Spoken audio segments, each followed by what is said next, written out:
Good morning. My name is Conor Battigan from Sandyford Business District, and I would like to extend a very warm welcome to everyone joining us this morning. It's hard to believe that this is day 3 of the Sandyford Business District Innovation Week. The last 2 days have been fantastic with huge content, great interaction, and I'm looking forward to this morning and this afternoon's event. I'm delighted to welcome Eleanor Nell Watson from the Singularity University today. We're going to be talking about innovation and metatrends. That's the theme of this morning's event. Eleanor Nell Watson, a Machine Intelligence Singularity University, a Senior Scientific Advisor to the Future Society at Harvard. Eleanor Nell Watson holds fellowships from the British Computing Society and Royal Statistical Society, among others. As AI faculty at Singularity University and author of Machine Intelligence courseware for O'Reilly Media, she realised the importance of protecting human rights, putting ethics, safety and values of human spirit into AI, and her public speaking has inspired audiences worldwide to work towards a brighter future. Eleanor Nell Watson, you're very welcome. We are absolutely honoured and privileged to have you this morning, and you're going to speak to us about technology and cultural meta-trends AI. I am indeed. Thank you so much indeed. Hello everyone. Hello Sandyford. How are you doing? I'm up in the north today, and I wish I could be with you all in person, but unfortunately we live in very strange times. It's a different kind of world these days, although many of us are starting to get used to it, probably faster than we might have expected we would get used to this new digital world. People of all generations are now coming together to embrace this new way of living, and it's even changing some of our societal institutions as well. We're starting to see things like courts and jury selection come onto this kind of Zooming life. It's amazing to think that just in the space of a number of weeks, the rate of e-commerce adoption grew by as much as it did in the past 10 years. The curve of adoption in how we bring new technologies into our lives has tremendously shortened in this year. And that's changing a lot of things. It's changing organizations. As organizations, we're often used to relying on others. We're used to having logistics, for example, where we can whiz something over from Asia in a very short period of time. And then suddenly that's not available. Suddenly we need to change. Suddenly we've had to adapt. We've had to become more self-reliant. And we've discovered strengths that we didn't know we had. And we've discovered resources within ourselves and within our organizations that we weren't quite sure we had either. We've gone from a world of quite strict command and control and orderliness towards something which is much more agile, towards a new way of working, which has had to cope with tremendous uncertainty and managing by objectives and learning how to swim by being dropped in the deep end of the pool. And I think a lot of that is going to continue into the future, but perhaps in a slightly more structured way as we begin to incorporate some of the new things that we've learned into our future world. And it's going to change our assumptions about how the world works, how business should be done, as well as the opportunities which are coming before us. It's clearer now than ever that talent truly has no borders, and that wonderful, brilliant minds and services can be sourced from anywhere. This presents opportunities. We can bring in freelancers, ad lib, as we need them for for any kind of task that we might require on an ad hoc basis. This, however, comes with some challenges as well. Our whole selves are now showing up to work, our cats, our children, our little family crises. And this can be a little bit tricky to deal with. Generations are now perhaps living together when they weren't before. The young ones are moving back in with their older parents. And perhaps in a world of increasing atomization and often loneliness, maybe that's not the worst thing. Maybe a lot of us have realized that actually having that kind of extended family relationship across generations is tremendously rich and rewarding in its experience and its meaning. And we're starting to see a bit of that, I think, come into the business world as well, at least within companies, that there's perhaps a little bit more of an emphasis on pastoral care or longer term kind of mentorship and being there for other people, because their personal issues are sometimes that much more apparent, or that they've just switched from the personal to professional schema, and maybe there's a little bit of a hangover of some sort of emotion going on. And we as business leaders can step in and assist people with that. And I think that's likely to enrich the working relationship. How we function as managers is changing as well. There's much more of a focus on resiliency, as well as covering up risk, as in covering for risk, rather than a pursuit of efficiency per se. One aspect of that is things like contact tracing technologies, which are very important, not only on a national scale, and the Republic of Ireland has given so much to the world with its amazing contact tracing technology, which has been open source for the whole world to use, but also on a corporate level. Many different companies are now implementing different forms of contact tracing technologies on the workshop floor or on a site. This might include things such as these social distancing smartwatches, or it might involve little sensors built into something pretty much like an iPad that will be able to automatically detect the temperature of workers to ensure that they aren't running a fever. Similarly, we're starting to see examples from Uber, where a machine vision system, AI-powered, can look at the camera feed and detect whether somebody is wearing their face mask or not before they start their job for the day. And this can all be done automatically, and then off they go.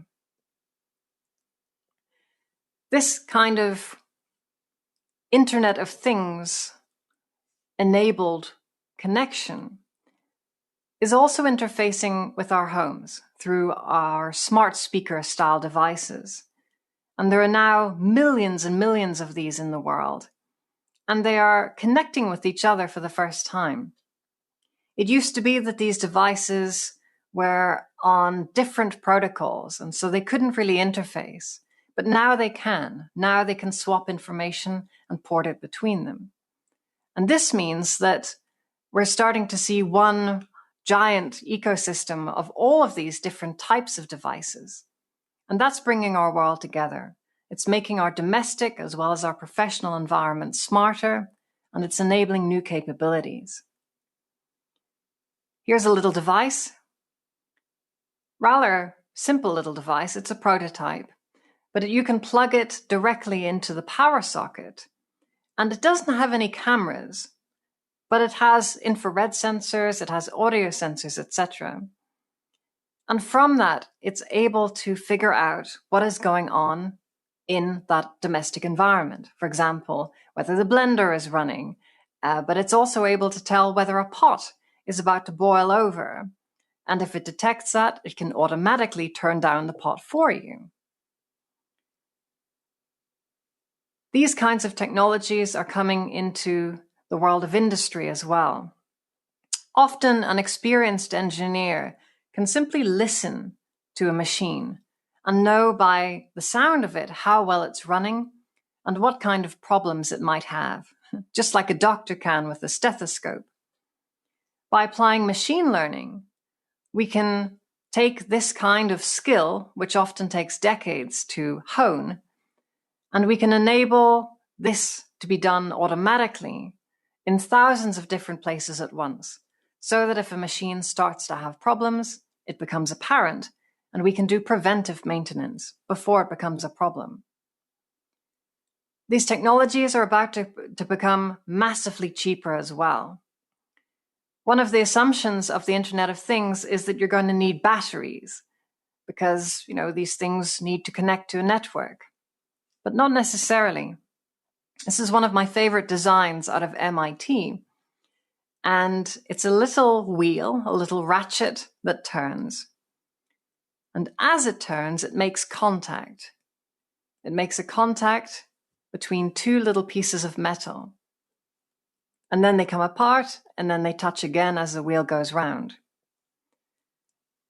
And this touching of the two metal strips actually can be detected using a standard wireless router, like you might connect to for the Wi-Fi.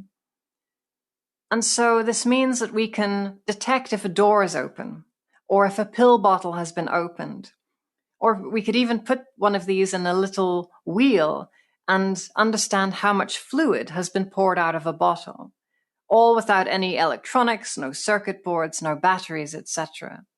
And it's this kind of innovation where the Internet of Things becomes as affordable as 2 cents of a little plastic wheel and two metal strips. That's going to be a massive game changer in the years to come. A lot of these technologies, of course, send data to the cloud. And that data can be acted upon in different ways by machine intelligence, which is becoming amazingly sophisticated. Here's an algorithm which can turn a simple sketch, like you might create in Microsoft Paint, and apply one of the styles of the great masters to that sketch. And if you don't like where the bush is, well, you can move the bush somewhere else. And then, voila, instantly in real time, you have painted your own personal masterpiece just the way that you want it. And you can have it in any style you want. You can have it looking like it was painted by Michelangelo, Vincent van Gogh, whatever you want. It's all yours. We can also use machine intelligence technologies to generate mannequins on the fly of any build or any ethnicity or any height or any gender, etc., whatever you want.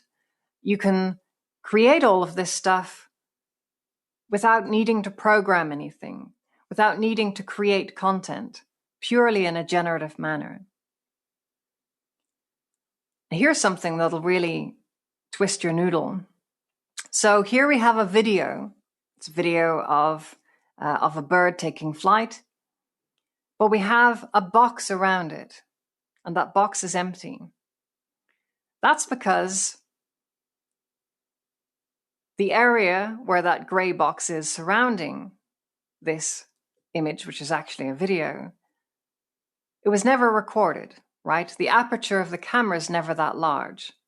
And yet, thanks to the wizardry of machine intelligence, we can create what was never captured in the first place, or at least a very reasonable simulation of that which was never captured. Here's another example of a lady walking down the street. Again, we can fill in those gaps very convincingly. And these technologies are improving at a tremendous rate. If you give it another 6 months or a year, the technology will be able to continue not just for a few seconds, but easily for a minute or two. Other forms of algorithms are coming out now that don't just recognize a song when it's played on a radio, but that you can hum to your phone that little tune, and it will tell you what that tune is. That's how sophisticated these kinds of algorithms are becoming. And I wonder if many of you spend a lot of time dealing with email every day. I know I do. And sometimes we might use things such as these plugins where you can hit the tab key and it will finish your sentence for you. But what about writing the entire email for you? Well, if you can just specify in a couple of words roughly what you would like to say, these new text transformation algorithms can write the entire email for you in just about a second or so. We can do this with code too. So you can specify in natural language what you would like to create in an app, in a small program, and there it's done it. It's automatically turned that request in natural language into a functioning program, and all of the code is right there if you want it as well. That means that any one of us can become a programmer now. We don't need to hire programmers necessarily to do this stuff if we don't explicitly decide to. We can have a go at it ourselves, even if we've no experience personally. These kinds of technologies are at a discontinuity. They are about to become vastly more sophisticated than they have been. There's been a lot of hype about AI in the past several years, and mostly it's been deserved. AI really is changing our world. But it's always been a little bit experimental and a little bit glitchy. That's about to change. AI is about to become truly useful for business applications for the first time. We've started creating forms of AI which are stupendously more complicated. We spend more time honing them and training them. And actually, it turns out that that makes a big difference. And until just a few months ago, nobody knew that. We thought that, if you doubled the training time, you got slightly better results. But no, if you really throw a lot of compute at these problems, we're now discovering that you can go an order of magnitude more sophisticated. So now we have GPT-3, this fantastic algorithm, which was released by OpenAI just a couple of months ago.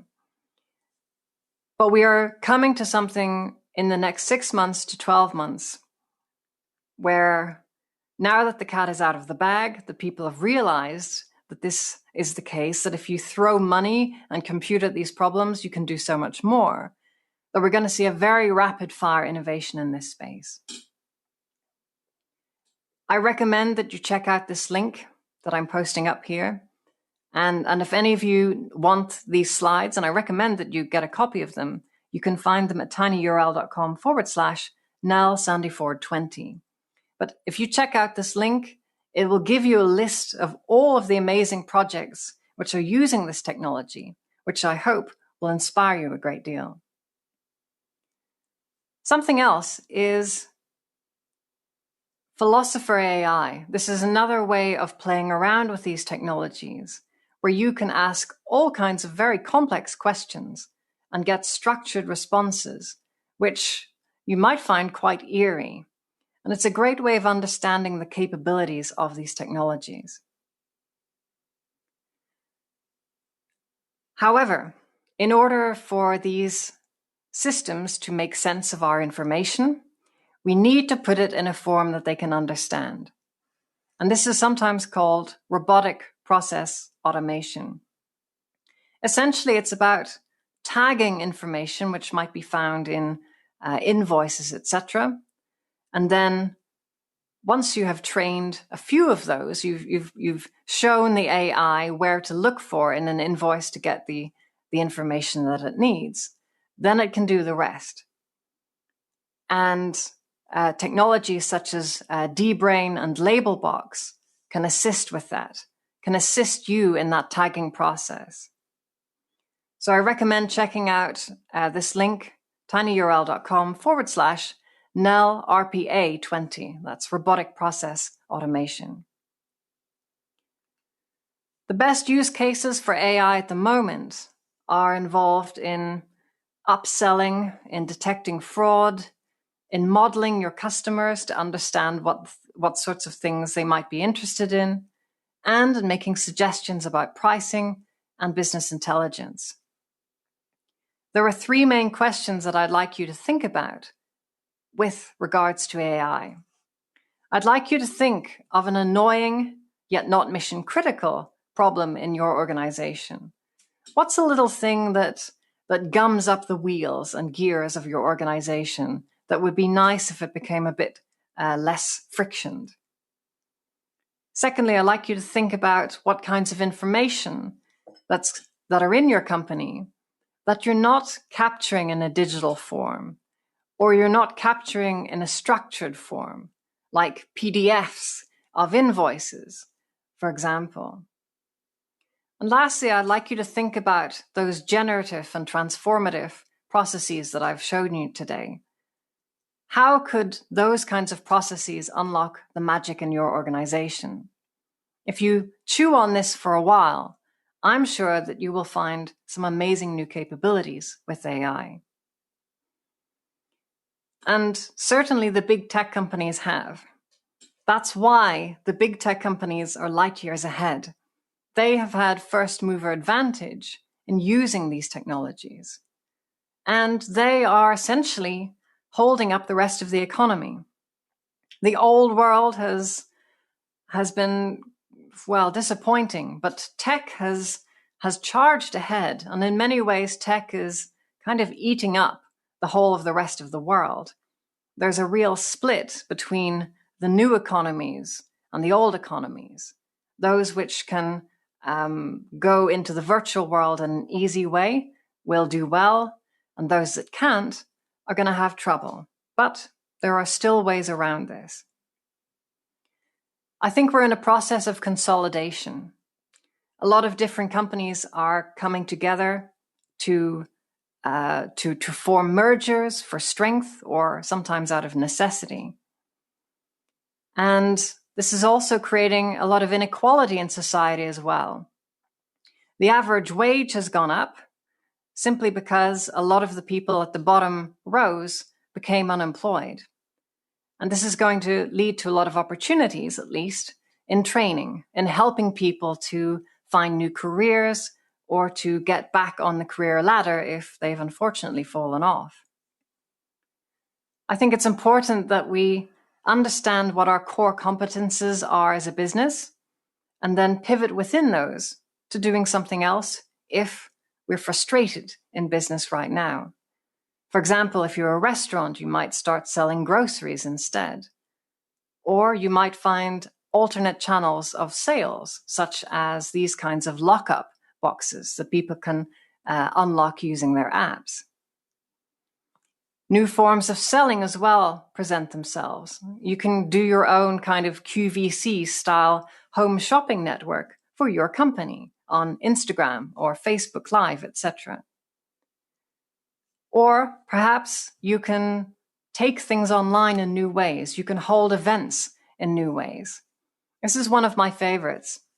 It's called Borrel.app. It's a Dutch company, and they make this really fun little pirate island where people can get together and they can have a shared experience.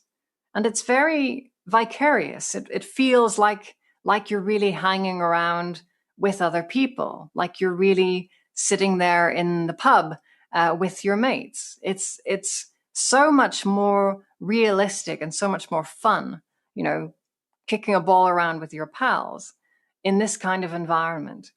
And the companies that embrace this sort of technology are the ones that will survive the catastrophes within the events and entertainment business. They're the ones that will, in fact, transcend this in the years to come. Digital onboarding, getting to know people, signing of contracts, all of this is now permanently digital. It's not going back to the old pen and paper, handshake and analog model, I don't believe. However, times are still tricky. There's a lot of fragmentation on the internet. A lot of countries like Russia, China, the US, are all threatening to close off their ecosystems in various ways. Meanwhile, various countries are providing incentives to reshore a lot of their manufacturing back towards the home base. And that might actually provide opportunities as well for those companies that are able to embrace that. It's clear that things are heating up in geopolitical situations. A lot of tepid conflicts going on in Asia that could turn hot. And it's a little bit concerning. You know, us today looking at the world, we're not quite sure what's coming. We're not quite sure what's coming in a matter of weeks, let alone a matter of years. But I think we're going to be okay. And I'll leave you with these elements. I think we're going to be all right in the end. And my reasoning for this is the following. Things can get broken, or they can sometimes get broken open. And that's a critical difference. Sometimes when things are broken open, they can become remade in new ways that weren't possible before. 70 odd years ago, we had a lot of the troubles of World War II. These were very painful times, times of tremendous suffering, times of people trying to find a safe place to live and survive and not starve. And terrific new weapons started emerging. And we had to create institutions to deal with that. We had to create new international organizations to deal with these more complex problems. But that was good. It worked out because in the end, it was the crucible of those conflicts that we had endured. Those challenges helped us to create better societies. Now, today, in some of those institutions, some cracks are beginning to form. And that's not surprising because they haven't had a significant upgrade in 70 odd years. And it's difficult for monolithic institutions to deal with the world population doubling and the world becoming a much smaller place than it once was. In the world of programming, we talk about refactoring. That's taking very complex code and changing it so that it does the same function, but in a more simple way. And I think we need to take this idea of refactoring and bring it back into the world of legislature. Here's another of my favorite GPT technologies. It's able to take a very complex piece of legalese written in structured and difficult language and dynamically translate that into a little short bullet point that captures the essence of all of that text. I think we can use those kinds of technologies to help to reform our institutions, to make them simpler and to make them distributed so that more people have an opportunity to participate. In the past few years, the cost of getting mass into orbit has absolutely precipitated. And because of that, we have these very powerful new satellite networks in our world. They're able to understand pollution in new ways. They're able to track bad actors when they do bad things in ways that weren't possible before. But they're also bringing our world together. They are enabling high-speed, low-latency connections for every square meter of inhabited Earth. And this enables new capabilities. These robotic avatar technologies, and I'm a judge on the ANA Avatar X Prize to create the very best of these avatar robot technologies. They're getting incredibly sophisticated. And it means that these kinds of ultimate telepresence technologies are going to enable us to travel the world in new ways and do meaningful work in other places, just like they're helping these people who are completely bedbound to work as waiters, waitresses, etc., in these cafes in Japan. In a world which is connected in so many new ways, It can be more participatory. We can enable more people to participate and to have hope that their communities will be better, that they don't need to leave where they are, that they can stay with their families and maybe work in another place and enrich their communities. And by holding on to hope, we can inspire people to do amazing things, just like we had the courage 70 years ago. And so that's what I'd like you to chew on and to think about. That these times we're living in are tricky, but we're building towards something. Wisdom is found on the far side of suffering. So you have a choice. Which perspective are you going to choose? Are you going to be like the lady on the left or the lady on the right? And if you can find it within yourself to be exhilarated, that's a little bit terrified, but also a little bit excited, then share that. Share that with others who simply see only doom and chaos, and help them to still hold on to hope for the future. Because I think we're going towards something interesting and something good. Thank you so much. I really appreciate it. Eleanor Nell Watson, my mind is blown. My head is spinning. What I've heard and watched is fascinating. We've been speaking during the week about, I suppose, ecosystems, talking about the car parts communicating with the engine communicating with the car communicating with the manufacturer, and also our appliances within our households, communicating with each other and the possibilities. Is it safe to say there are absolutely no limits with AI? I think it's still going to take a little bit of time to become to iron out some of the glitches, shall we say? But really, at this point, it feels as if there's no limits. We really have reached a new level with this GPT-3 style technology. Basically, very, very sophisticated transformers for text that can predict dosages of medicine, can do high school algebra, can translate Mandarin into Swahili, but in a poetic form. There's really no limits to what we can do with these technologies, as long as they're text. And in the years to come, we'll start to do similar things with video and pictures and audio as well, because the same technology can be applied to those formats as well. These are truly exciting times, and I think it really is a Sputnik moment. I'd agree, very exciting. The future is bright, the future is very promising, and I think we need that bit of positivity in the times we're in at the moment. Eleanor Nell Watson, thank you very much. Machine Intelligence, Singularity University. You're going to stay around for a while. We'll do a sort of a Q&A at the end. That'll be great.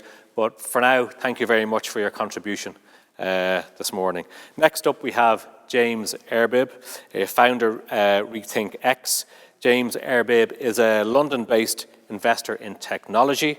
He is the founder of Tell Us Matter, an independent philanthropic foundation dedicated to exploring the impacts of disruptive technology and its potential for solving some of the world's most challenging problems. In addition, Jamie oversees a London-based family office with a diversified portfolio across all asset classes and a focus on the risks and opportunities of technology disruption. A graduate in history from Trinity College, Cambridge. He has a master's in sustainability leadership, also from Cambridge, and he is a qualified chartered accountant and worked as an investment analyst covering utilities. James Arbib, you're very welcome this morning, and we look forward to hearing from you about rethinking humanity. Thank you to Gerard for inviting me here today. Now, we've got a lot to get through, so I'm just going to dive straight in. Humanity is at a crossroads. Technological progress is opening up extraordinary possibilities for mankind, but also creating catastrophic risks. The speed and scale of change over the next decade will be unprecedented. But we're blind to what's coming. If we're successfully to navigate the 2020s, we'll need to learn to think differently. Our work at RethinkX is really about understanding the patterns and processes that drive this change. Our framework can help us to understand what really drives events, both through history and today, in a way that conventional models cannot. These models are concerned only with the surface, the data, that are the outcome of these processes. And so conventional forecasts look forward by extrapolating current trends in that data.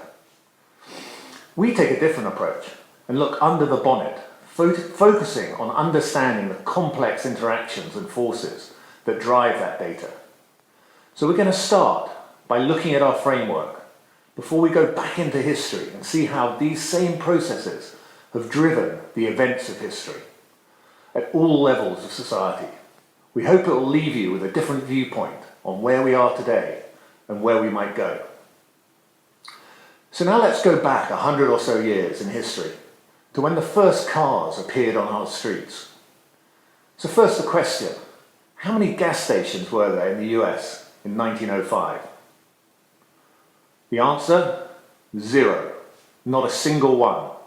And yet, in just 20 years from that date, the car had rendered the horse obsolete as a form of transportation, going from less than 5% of the market to 95% by 1925. So how did this happen? Well, I want to walk you through our framework to explain. So back in 1905, there were huge barriers to adoption, beyond just a lack of gas stations, acting to constrain change. Cars in 1905 were expensive, they weren't very good, they were often extremely unreliable, and often were just carriages with an engine strapped on. Consumers were sceptical of these new vehicles. They were accustomed to travelling in carriages and even loved their horses.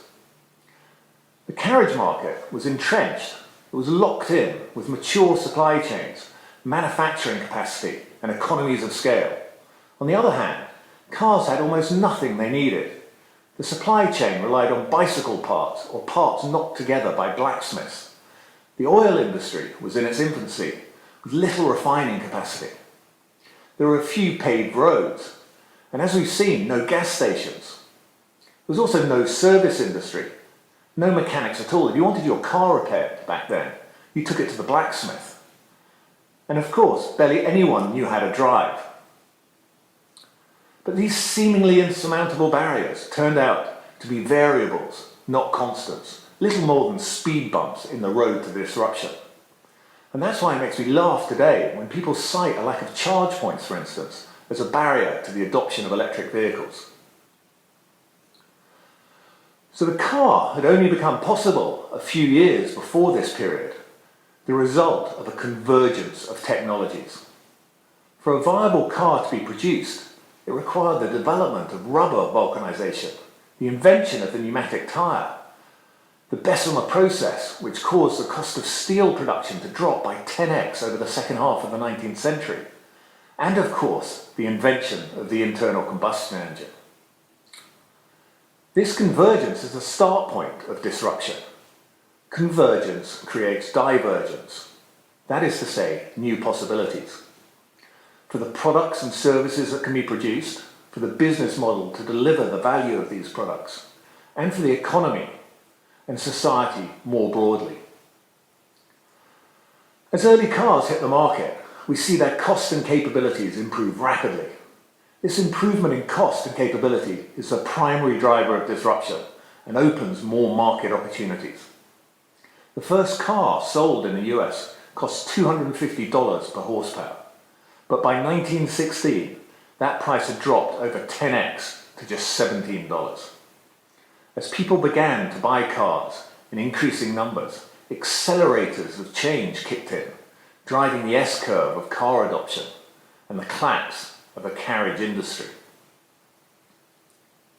Smart and entrepreneurial people and investment were attracted to the industry, driving a cycle of rapid improvement in cost and capabilities. And as cost and capabilities improved, more demand was created, driving economies of scale and investment in supply chains. The development of the moving assembly line and vast increases in capacity drove costs lower. Public opinion was transformed.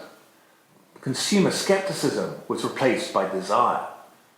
Together, these accelerating forces drove a virtuous cycle of improving costs and capabilities and decreasing demand. The carriage industry, on the other hand, went the other way, entering a vicious cycle of decreasing demand, reversing economies of scale, and increasing prices. A lack of investment meaning that carriages ceased to improve. Carriages began to be perceived as old-fashioned, and bankruptcy quickly followed for the manufacturers and their supply chains. The leading players were unable to adapt, hamstrung by incumbent mindsets, incentives, and interests that saw them rapidly outcompeted. Within 20 years, it was essentially over. A new transport system quickly became embedded itself, representing a new incumbency. And indeed, despite huge improvements in technology and in the geographic spread of this system, Henry Ford would still recognize the structure of the transportation system today. The system itself has been stable for over 100 years. And it was not just a one-for-one substitution, a car for a carriage, as people often think disruptions are about. This patent application takes this one-for-one substitution idea even more literally. Disruptions often appear this way at the start: an electric vehicle for a gasoline car, a novel protein burger for a cow burger, or a solar farm for a coal-powered power plant. But in fact, everything in the system can change. The possibilities, the technology, the business model, the value chain and infrastructure. It represents what we call a phase change, a change in system state. And the effects of this disruption rippled out across the economy and society, far beyond the industry itself. It affected the materials used in transport. Wood, iron and oats were replaced by steel, oil and rubber. Other sectors were impacted. Finance, as the consumer loan industry was built around the car. Retail was transformed as shopping malls and supermarkets became possible. Agriculture likewise was transformed as equipment was mechanized, and the speed of transport meant that new expanses of land could be brought into cultivation. It changed the layout of our towns and cities, impacting where we lived and worked and where we built our schools and hospitals and factories. Jobs and prosperity were created by the leaders. Indeed, by the 1950s, 1 in every 7 jobs was related to the car industry in the US, and the car underpinned America's rise to global prominence. Global geopolitics was transformed, as 20th century geopolitics was dominated by oil. Urban health improved as the problems of horse dung and carcasses were cleared from the streets, and one set of environmental problems was replaced by another, the effects of which only became apparent decades later. And even those poor, obsolete horses were put to another use. So this process of change is what we see in all complex systems. It is non-linear. It's driven by the balance of brakes and accelerators in the system that delivers this pattern of change. Long periods of incremental change or stasis when the system is in equilibrium, punctuated by periods of rapid, non-linear change as the system flips into a new state, driven by new rules. It's a pattern we see in the human body, in ecosystems, in markets, and even in evolution. In human systems, this change tends to come from the edge. The incumbent leaders of the old system, whether businesses or countries, are unable to adapt, hamstrung by incumbent mindsets, interests, and incentives. Now, whilst the car had a profound impact on society, it happened within the context of a stable organizing system. That is, the models of thought, the economic, social, and political systems, the governance structures and institutions that understand, manage, and govern society. Throughout history, civilizations have developed technology to solve problems. Technology improves our ability to manipulate matter, energy, information, the foundations of our physical world. But technology alone is not enough for societies to progress. They need to develop ways to better understand the world, belief systems that are conducive to progress and to social stability, and the organizational capabilities to realize the potential of technology. Thus, organizing systems and production systems co-evolve. Now, occasionally, technological disruptions have impacted even the organizing system. Now, I want to go back further in history and look at the role of the printed book that in a chain of complex causality helped to catalyze the emergence of our modern world. But first, a bit of context. The collapse of Rome had plunged Europe into a dark age, lasting nearly 1,000 years. By the 13th century, Europe began to emerge from the darkness. Trade routes to the east redeveloped. A thirst for secular knowledge manifested itself in exploding demand for manuscripts, shown here in this graph, and the foundation of universities. The religious dogma that had acted to constrain progress began to unwind. The balance of power began to shift as the Black Death caused labour costs to increase. And increasing trade meant that wealth accumulated in the hands of merchants and bankers. High labour costs and low capital costs, driven by efficient institutions, meant that labour-saving devices were at a premium. It was into this context that Gutenberg launched his invention. The printed book was the result of a technological convergence, the introduction of paper to replace parchment, new inks, an adaptive olive press, and metal movable type. Costs plunged dramatically, and rapidly the book replaced the manuscript.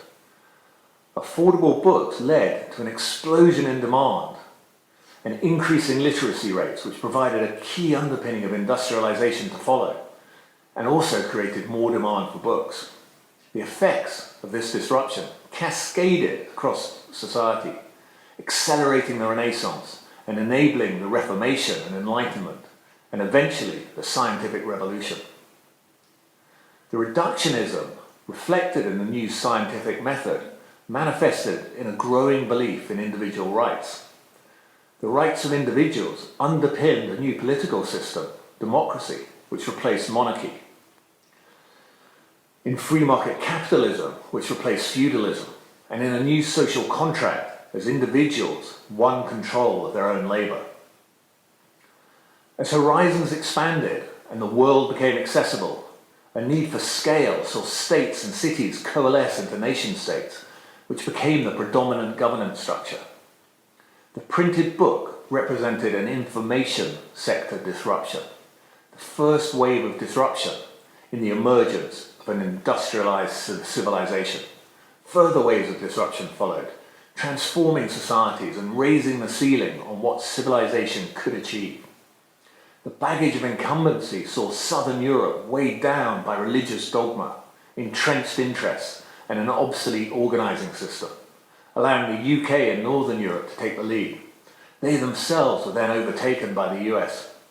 This system has now spread around the world. This pattern of breakthrough, of extraordinary improvements in the capabilities of a society, has been repeated a handful of times in history. So let's go back to the dawn of Homo sapiens and look at the history of humanity in 5 minutes. So early humans evolved in a period of extreme climate volatility. Survival was a key evolutionary driver. Selection for the ability to problem solve saw human brains grow dramatically over the past million years. Now, for most of this period, humans could do little more than keep themselves alive.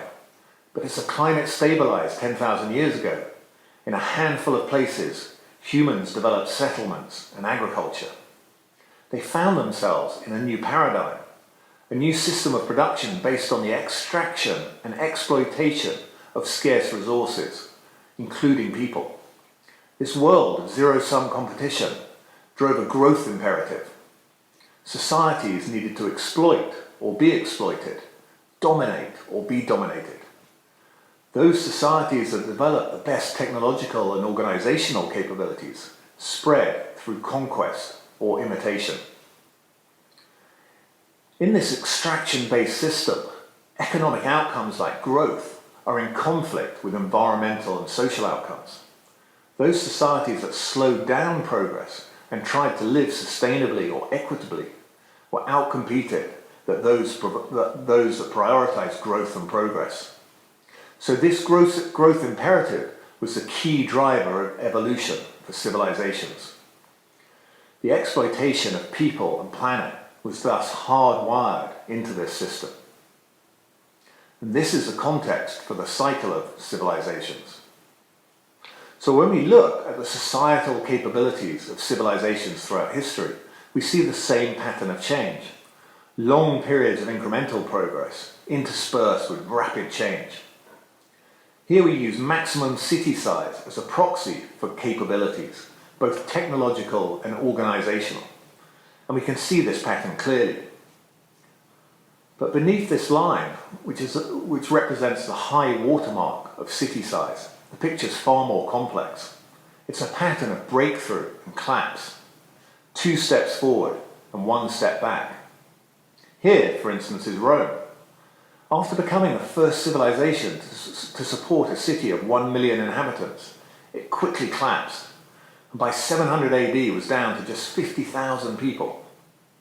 Successive societies, Baghdad, and then various Chinese cities, hit the same ceiling and themselves collapsed, and 1 million people remained the limit until London broke through in the early 1800s. The breakthrough cycle was driven by 10x improvements in technological capabilities and combined with improvements in organizational capabilities. The societies that broke through previous ceilings were typically on the edge of prior civilizations, unencumbered by the baggage of incumbent thought, incentives, and interests that happened to chance on the winning combination of technology and organizing system, and of course were favored by geography.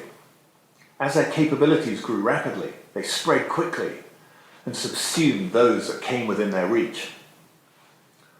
Over time, they expand to reach their geographic limits, unable to spread further, and they breach their environmental limits, degrading their soils through over-farming, irrigation, deforestation, etc. And as they reach their maximum capacity, the buffers in the system diminish, leaving them increasingly fragile and vulnerable to the impact of shocks and civil unrest, pandemics, drought, famine, and invasion, the horsemen of the apocalypse. The adaptability that allowed them to break through in the first place erodes as the elements of the organizing system come to be seen as fundamental truths, constants, not the man-made variables they really are. As fragility and instability grew, an entrenched incumbency would often focus on protecting their own interests by patching up the existing system rather than adapting, focusing on an outdated solution set. Thus we see more priests, more blood sacrifice, or more centralization as the civilization enters a death spiral towards collapse. So why is this relevant? Well, let's put it all together and try to understand where we are today. For the first time in history, the context is set for both breakthrough and collapse. The organizing system of the industrial order has been stable since at least 1800 and has changed little. Within this system, we've seen extraordinary improvements in our technological capabilities and in the geographic reach of the system. We are now at a crossroads. Either we'll harness the opportunities appearing and break through the limitations of our industrial extraction-based system, or we'll collapse into a new dark age. Our industrial order has been pushed out of equilibrium, but which way we go is still uncertain. Either way, our current system will be displaced. The actions we take over the 2020s will decide the course. So we've reached the limits of our geographic spread. The industrial order now spans the globe. We're breaching our environmental limits. Inequality is rising. Financial instability is growing, manifesting itself in increasing debt and currency debasement. The buffers in our system, environmental, economic and social, are diminishing, leading to increasing fragility and instability, and leaving us increasingly exposed to the impacts of shocks. The signs of approaching collapse are apparent across society in the failure of our decision-making processes as polarization drives paralysis, in our climate system as we degrade our oceans, forests, soils and atmosphere, threatening to trigger the accelerating forces that will tip us out of our current equilibrium. In our economy, as we respond to shocks by pumping in money to prop up the system, debasing our currencies, increasing debt and inequality, all to protect the interests of incumbents, whilst those at the bottom pay the price in job losses and wage stagnation. We focus all our efforts on patching up the existing system, unable to see the potential that's emerging. We're poised to enter the cycle of collapse. But at the same time, extraordinary technological improvements offer the possibility of breakthrough.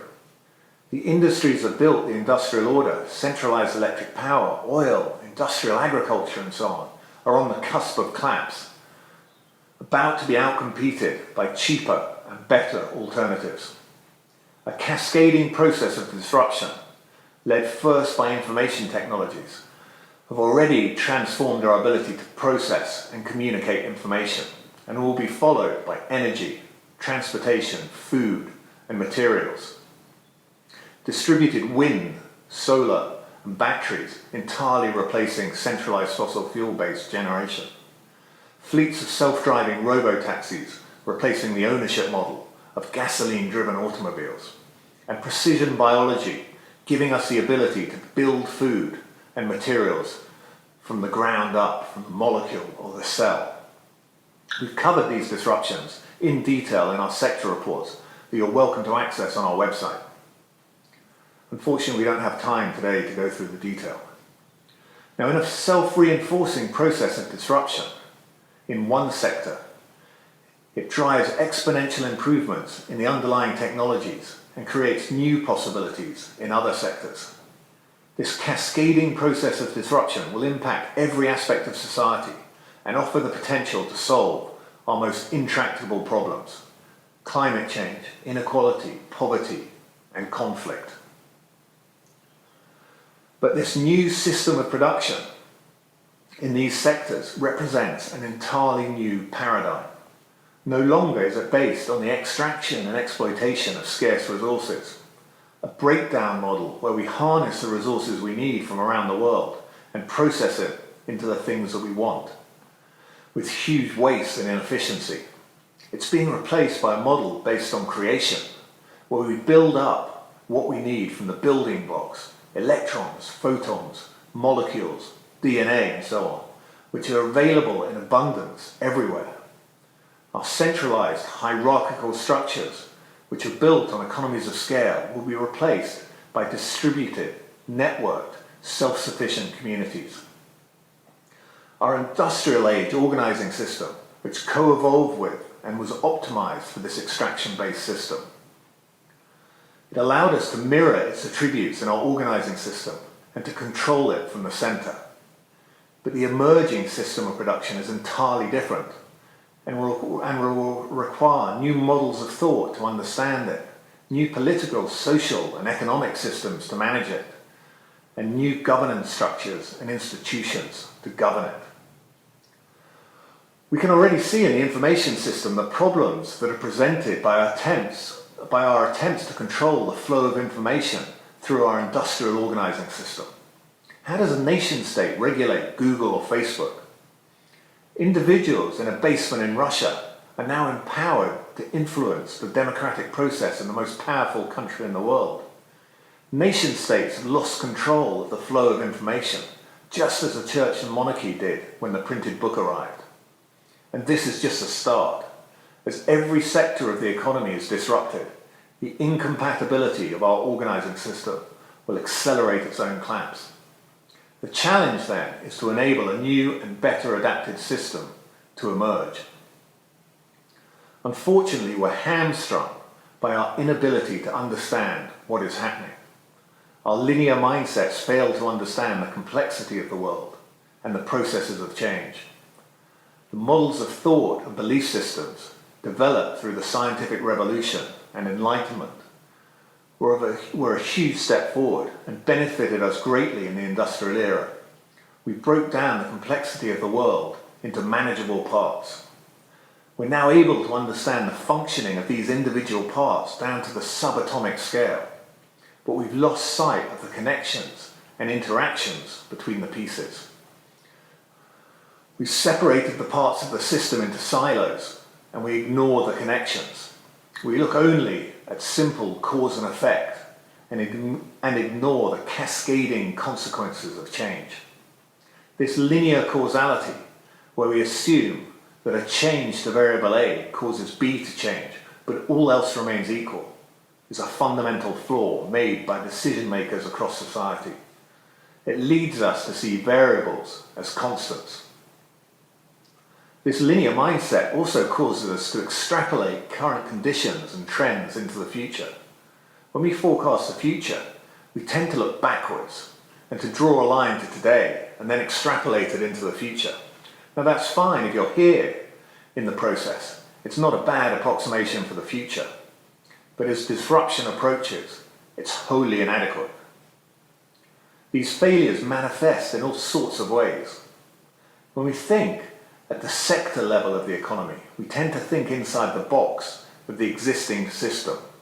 We assume, for instance, that the transport system, the ownership model, the infrastructure, the value chain and so on, which has been stable for over 100 years, is a constant and will continue indefinitely. So we assume that disruption is about simple substitution. That's why we're seeing incumbent car manufacturers today rushing to get electric vehicles into the market, not realizing that by the time they release them, the whole ownership model will have been disrupted itself. Everything will have changed. We won't care about the cost of a vehicle, just the cost of a mile of travel. And that might be free, meaning that value has to be created somewhere else entirely. These failures cause us to assume that barriers to new products are insurmountable, that we'll never ride in an autonomous vehicle, or eat a cell-based steak, or that a lack of charge points will constrain electric vehicles, or that the intermittency of renewable energy is a problem, and so on. It leads us to think that disruption will be slow and linear, so businesses and others think that they have time to focus on patching up and improving the old. But it's never slow and linear. It's fast and non-linear, and the impacts cascade. It's why we stumble into disruptions and clean up the mess afterwards, the job losses, the destruction of capital and businesses. It's why we're blind to what's coming over the next decade. And at a civilization level as well, we think inside the box of our current organizing system, assuming its various elements are fundamental truths, they're constants, rather than the temporary human constructs they really are. Like the Romans or Sumerians, we try to solve our problems by patching up the old system. We think that clean diesel or carbon capture and storage or behavior change can help us solve climate change, or that more distribution to solve inequality on one side of the debate, or trickle-down economics on the other. All the time we're desperately propping up the economy to preserve jobs and wealth through more debt and taxes, borrowing from the future to pay for today. Our decision-making processes are grinding to a halt as polarization grows and we argue about the best way to solve our problems. All sides of the political divide trying to solve yesterday's problems with sticking plaster solutions. Just as we desperately need adaptability, our ability to adapt is diminishing. Inside our box, we fail to see that climate change, inequality, and conflict are intractable only in an extraction-based system. We don't realize that if we could enable the new creation-based system to emerge, these problems would melt away like the cutting of the Gordian knot. And we'd be faced with a whole different set of issues that we're entirely unaware of. So what do? Our current system can't continue. It will either collapse or it will be outcompeted by a better adapted system. To break through, we need to rethink. We need to develop the models of thought to understand this new system, an understanding of complexity and systems and networks applied to every aspect of society. Think of it as the complexity of biology added to the reductionism of physics. We must enable the new system. We must accelerate the rollout of the new transport, energy, food and information systems. We need to create the conditions for the new organising system to emerge. To do this, we must fight incumbency at every level, including in our own mindsets. We must decentralise and we must experiment. We mustn't be afraid of being wrong. The new system will only emerge, if it does at all, from the edge, through trial and painful error. We won't sit in a room and plan this system. The baggage of incumbency means that it's highly unlikely that the leaders today, the US, China or Europe, will lead tomorrow. And we need to bridge to this new system. The sticking plaster solutions have a role in patching up our existing system, to build resilience and help it survive long enough to be displaced. But we must not mistake these sticking plasters for the cure. The good news is that our problems are tractable, that we have the potential to create an extraordinary civilization, unlike anything that has come before. But getting there will not be easy. The challenge is to accelerate breakthrough of the new system and to build resilience to push out collapse of the old. I want to just leave you now with a couple of quotes to reflect on. Thank you.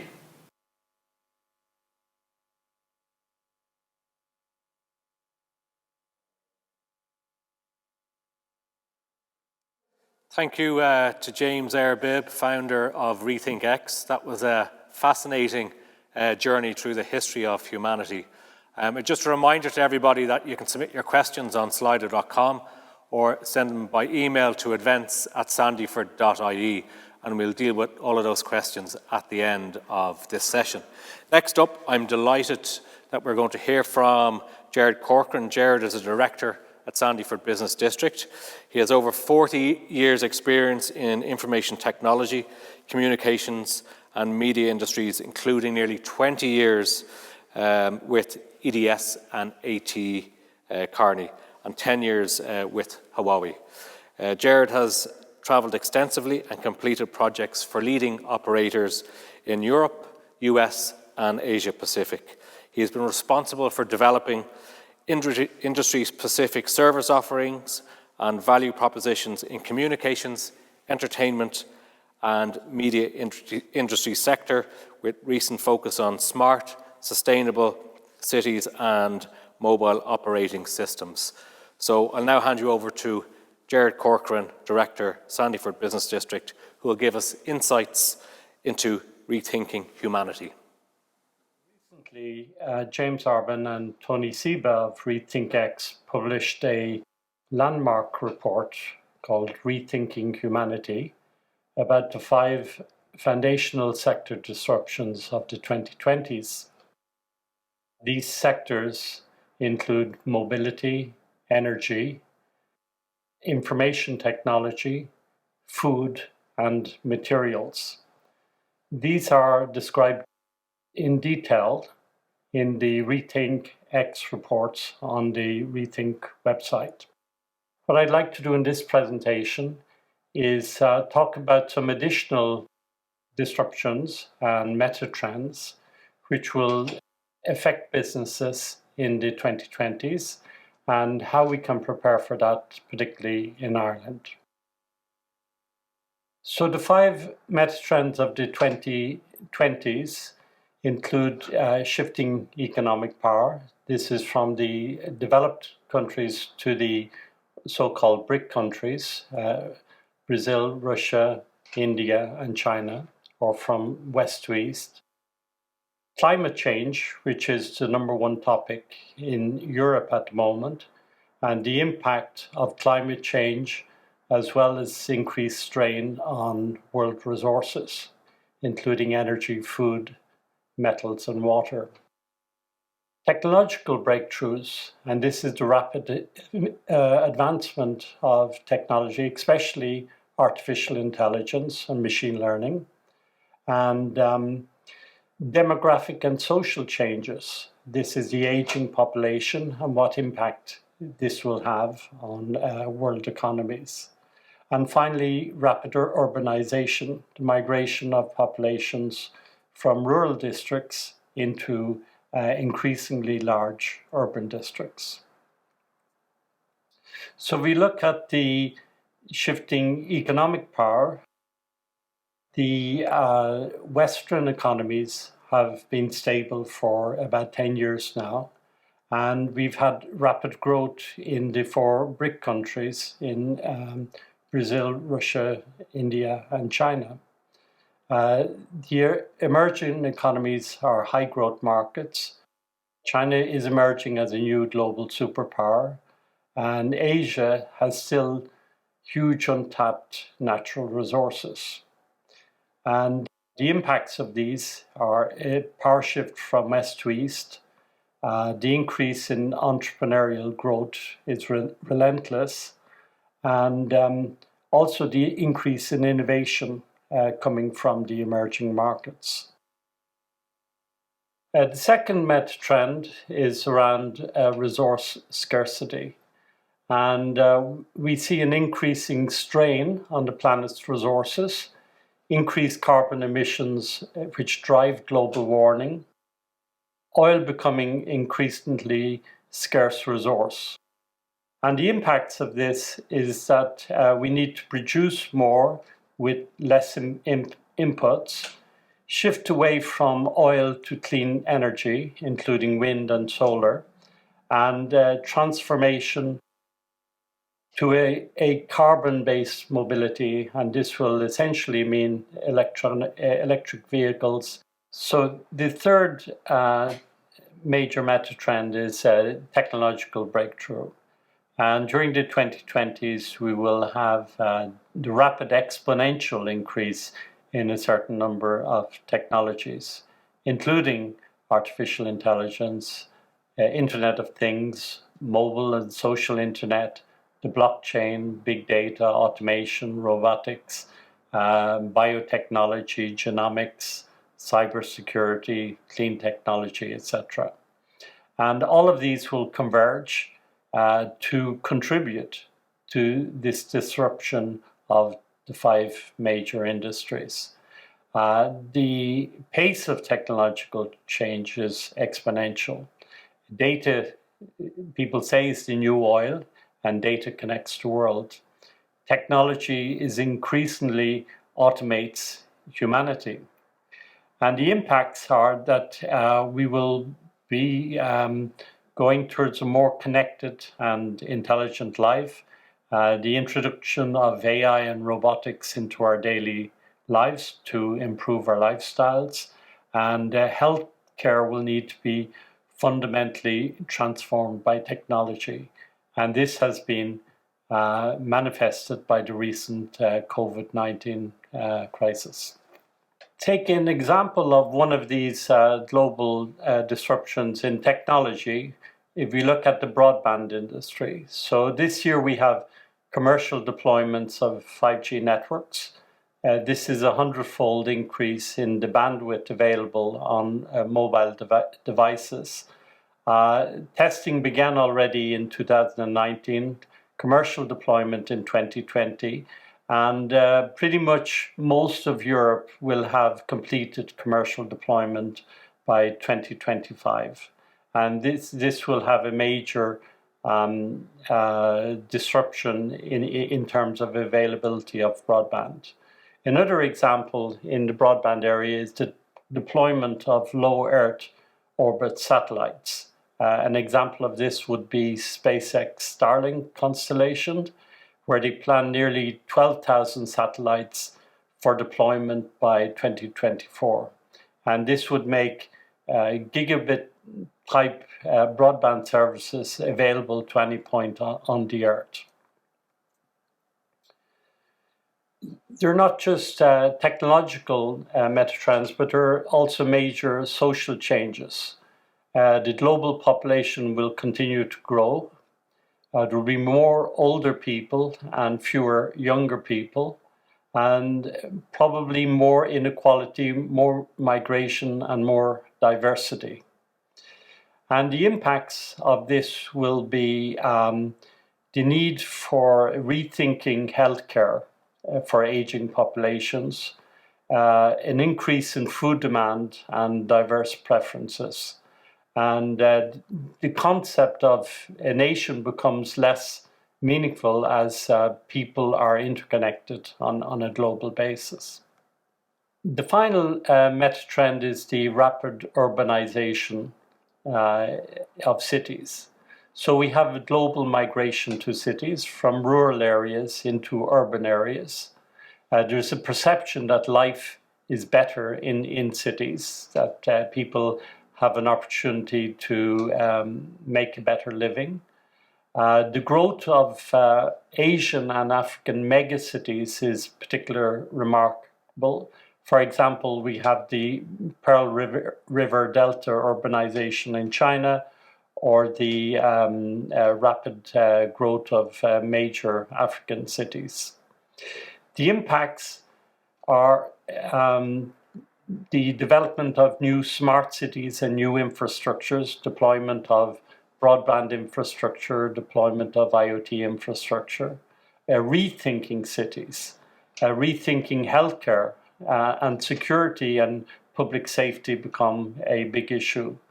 And some cities almost become more powerful than nations. And indeed, cities are leading the way in terms of renewable energy. There's a concept which was pioneered in Paris, which is the 15-minute city. The idea that all public services should be available within 15 minutes walking distance of a home. So you'd have libraries, you have shopping, you have retail, you have all of the major public services. The 15-minute city is an ambitious urban planning concept. It's focusing on community planning, the local economy, and the livability of a city. Creating a 15-minute city is about designing walkable communities in which people can live and access most of their daily needs within 15 minutes of active transport, for example, walking or cycling. Again, this has been pioneered in Paris. It has been adopted by Amsterdam, by Barcelona, and recently the Dublin Chamber of Commerce recommended this as an approach for the future development of Dublin.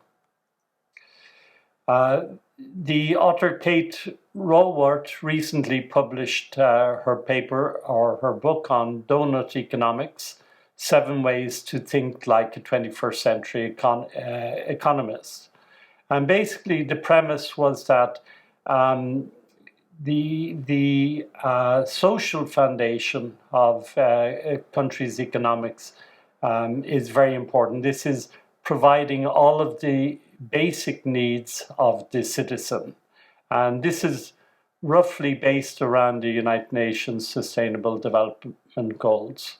So the ring of the donut includes the major requirements of citizens, whether it be water, food, healthcare, education, income and work, peace and justice, political voice, social equity, gender equality, housing, networks, and energy. And on the outer ring of the donut is the ecological ceiling, or the use of our resources. And we can see that already many of these are in the red. That means we're using more resources than the earth can sustain. And this is mainly manifested in climate change. It's manifested in the increasing use of nitrogen, or the excessive use of nitrogen and phosphorus on land, in terms of land conservation and desertification, and also in biodiversity loss. So the main argument of Kate Rawood is that we should decrease all of the threats to the earth in terms of ecological sealing, and we should provide the social foundation to provide the basic needs of people. This she has called donut economics. It has recently been adopted by certain cities such as Amsterdam and Copenhagen, and is increasingly being looked at closely as a future economic model. And we talked about the United Nations Sustainable Development Goals. These include reduction in poverty, zero hunger, good health and well-being, quality education, gender equality, clean water and sanitation, affordable and clean energy, decent work and economic growth, industry, innovation and infrastructure, reduced inequalities, sustainable cities and communities, responsible consumption and production, climate action, life below the water, life on land, peace and justice, and strong institutions, and partnership for the goals. These were the 10-year goals set by the United Nations. In many of these areas, substantial progress has been made. For example, the elimination of poverty, the reduction of hunger, and if we go back to the Rethinking Humanity series of reports, we can see that by the end of the 2020s, many of these sustainable development goals will have been met. And what is Europe doing about this? They've recently launched the EU Green Deal, which is of which Ireland is a contributor. This is a €1 trillion fund, and it is geared towards the transformation of the economy to a zero carbon economy. Different countries have different dates. Some are looking to 2050, some are looking to 2040. My feeling is that many of these changes will come quicker than expected, and that in certain economies, by the end of the 2020s, we will have achieved many of these goals. And finally, a recommendation to watch the latest video of David Attenborough. It's called A Life on This Planet. It outlines all of the major challenges which are facing Earth in terms of usage of Earth's resources and the elimination of biodiversity. And he ends it with a slightly optimistic note that there is a plan, there is a way of avoiding the catastrophe of climate change. And so this would be a recommendation to watch the film of David Attenborough. Thank you. Gerard Corcoran, Director, Sandyford Business District, thank you very much for your contribution. Gerard will rejoin us at the end of the session for the Q&A, where hopefully we'll hear a bit more about the 15-minute city. But for now, we have our next contributor, which is Gary Lyons. Gary Lyons is the CEO, Shipyard Technology Ventures. Shipyard Technology Ventures is a venture builder that partners with large global businesses to help them optimize and accelerate their product development and innovation activities. Gary was previously Chief Innovation Officer, Head of Digital and Innovation in MasterCard, And prior to that, he was CEO of Arbib, the inventor of the virtual card numbers, which was acquired by MasterCard in 2019.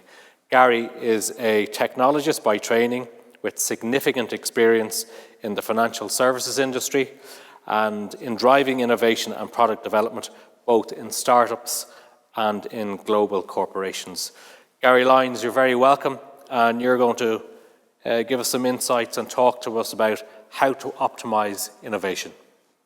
Yeah, thanks very much, Connie. I'm going to talk about the innovation process and improving that in both corporations and in startups. And I'm going to try not make this a sales pitch, but obviously, this is something that we do. So I'll take us through how we do it and how we actually eat our own dog food.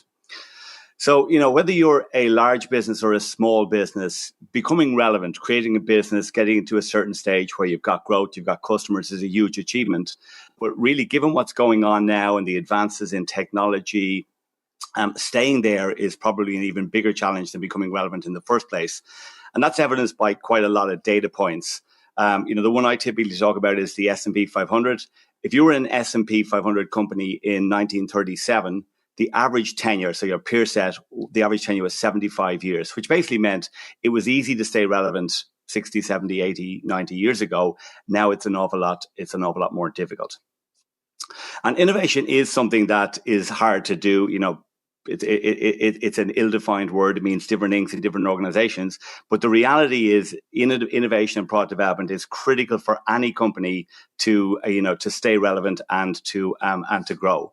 And it doesn't matter whether you're a large, established, global multinational, or you're a small startup. The advantages you have today are going to be replaced by the trends of tomorrow. So it doesn't matter how relevant you are today, whatever the network effects are, technology is advancing at such a pace that you need to be advancing with it. And that's even more complex now when you think about the impact of COVID-19. That adds a huge amount of complexity. So if you look at businesses today, large established businesses or, smaller startups, they're typically going through three phases. Nobody's really gone through these yet, but stabilization is when COVID hit first. And, in a lot of cases, obviously COVID did have a positive impact on some industries, but, they're the exception rather than the rule. So stabilization is revenue is gone, but I still have my costs. I've got to deal with the fact that they've gone off a cliff. Normalization is, maybe it's something that we felt we've gone through over the last number of months. But it's when, business is starting to come back to normal, but there's still uncertainty. And obviously we'll probably be heading back to stabilization now, given what's going on. And ultimately, companies want to get back to a growth footing that they were on pre-COVID. And what we're seeing is that most businesses, particularly established businesses, are actually focusing in on a survive rather than thrive methodology. So they're thinking about how do they actually get through it, write off 2020, and possibly even write off 2021. We believe that there's huge opportunities and you do need to invest into a crisis. And as a result, some of the companies that are actually not thinking, maybe forward-looking enough, are actually missing out on real opportunities. Now, it's interesting. I did actually meet with a CEO, obviously virtually, the CEO of a large Asian bank quite recently. And he said something that really, really heartened me. He said, we've seen the future and it's going to be great. We now know what our customers need and want, and we can prioritize accordingly. It's basically time to stop funding initiatives that keep the old ways of working and serving customers alive. And what he was saying was, they were keeping branches, they were doing paper-based transactions, they were doing things that, were satisfying customers that had been with them for a long, long time. But as a result of COVID, these customers couldn't visit branches, they couldn't do the paper transactions, they actually had to transition to the new ways of working. And as a result, he actually said, yes, this is a pain. This is not a good thing for anyone. It's not a good thing for our business right now, he said. But instead of investing 90% in keeping the lights on the old ways of working and 10% on new initiatives to stay competitive, he's actually flipping that. And I thought that was a really, really heartening thing to see. He was now going to spend 90% on creating the solutions that were going to make it better for customers, more efficient, digitize the whole experience, and actually just spend 10% keeping the lights on. We've also observed some phenomena as we go through COVID-19. There's a new normal, and this is really, people are behaving differently. They're behaving in a way that they're going to continue to behaving going forward, and businesses need to adapt to that. Acceleration is where things that were likely to happen anyway, like things like contactless payments, telemedicine, they were going to happen, but they've been accelerated by this because they were the only things that you could possibly do particularly during the early stages of COVID-19. And then disruption is where the entire value chain is upended, and it's creating opportunities for new companies that come up with novel ways of doing things. So basically every industry, large, small, whether they like it or not, is impacted by these three phenomena, and the challenge is trying to take advantage of them. So there's always an opportunity in a crisis. And it doesn't always feel that way, but it does actually force all of our companies, large and small, to re-examine how we do things. And innovation and product development is certainly something that can be re-examined and can be improved. So I have a simple view that what got large corporations to where they are today isn't necessarily going to get them to where they want to get to. So you have to look and say, how do they innovate today? Well, they build, they buy, and they partner. They build products from the ground up internally. They acquire companies, which for large companies is probably the number one driver of innovation, and they enter into commercial relationships. Now, all of these work to a point, but they all have challenges. Organic is slow, it's expensive. You're maybe embracing technologies that your company hasn't been comfortable with. There can be bureaucratic and political reasons why it's a challenge. Secondly, acquisitions are expensive. They're competitive. A lot of acquisitions fail. People actually tend to gloss over that. And then you're trying to integrate in cultures that may be alien to your organization, like, new technology stacks, new product stacks, new ways of working. So, it's not a straight line. And then, commercial relationships don't give competitive advantage, because if you can do a deal with someone, then so can your competitors. So we believe that companies need to innovate the way that they innovate. Now, I also believe that innovation is a repeatable process. Some people think about innovation as a sort of a black art, and you can throw a few people in a room, give them a challenge, really smart people, and they will come up with an answer. But that's not sustainable. So there is a discipline, and you can get better at innovation by systematizing it and making it a repeatable process. Now, what we do in Shipyard is we create companies. We co-create companies with large global corporations, and we also help companies optimize how they innovate and how they develop products. So we start with a view that great companies, particularly large companies, but this applies to smaller companies as well, have a lot in common. So if you're looking at a good company, what does a good company have? Well, obviously they're focused on the customer. They have a customer-centric mindset. They have brilliant products, great technology, super business model. They have a fantastic team. They have a strong culture. They're in a big market with paying customers. They're fantastic at execution, and they have the appropriate level of process and financial discipline. And generally, when you show this to CEOs of businesses, they go, yeah, I have all these things. A great company, on the other hand, has everything that a good company has, but they're also thinking about how they can apply technology and data rather than just applying people. So they're systematizing it, they're automating things. They know why they're winning and how they can stay winning. They recognize that, their advantages they have today are not going to be the advantages tomorrow. So they understand the emerging tech landscape, the emerging competitive landscape, and they not only have a plan to maintain their incumbency, they plan to extend it. They're able to move quickly and adaptable to change, and they also have an authentic purpose, or they deliver back a benefit to society. So our whole reason for being is we believe, and this is sort of why I'm here today, talk about the creation and operation of great companies and great products can be systematized. So we have a methodology where we have a 5-phase process with 156 steps in it to go from finding a pain point all the way to actually scaling a solution in market, which I think matters whether you're a small company or a large company. We identify markets and opportunities that are ripe for innovation. We're able to predict success ahead of time, looking at the size, the cost, the execution risk, the credibility of the existing assets, and the strategic alignment of what you're trying to create. We compress the first 12 months of a company into less than 1 month using a factory, which I'll show you. We then provide all the services that a company would need. So the entrepreneurial team inside the company don't have to worry about employment contracts or share option agreements or patents or invoices, things that are necessary but are actually distracting from the company trying to prove product market fit. So we provide them as a service, and then ultimately we want to derive value from that business. So the key thing is using a systematic, repeatable process. Whether you're a large company or a small company, you should be able to get to market quickly, and you should be able to get to market cost effectively. And ultimately what I think most companies are trying to do is find product market fit, find that the product that they have is appropriate for the market they're selling into. And, it's a lot easier when a large company has product market fit. They're fantastic at scaling it, but large companies often find it difficult to actually find product market fit. So that's an important discipline, and it's something that startups are generally quite good at. So should we enter a market then as we look at 200 data points to determine is the industry attractive? And more importantly, were we to try create a business there, would we be successful? And you're looking at things like regulatory requirements, capital requirements, the investment profile, the credibility of the team that we have, and so on. But basically, the key message here is you need to have a discipline that's objective so that you're actually doing things that are going to be beneficial to the business, that it's not just throwing mud at the wall. And that gives us a chart that's sort of with illustrative data here only. You can see in the top right-hand corner, industries that will be attractive, and were we to try create a business there, we'd likely be successful. You then have to find ideas, and there's lots of different ways of finding ideas. We would encourage people to, use their product teams, talk to customers, engage their employees.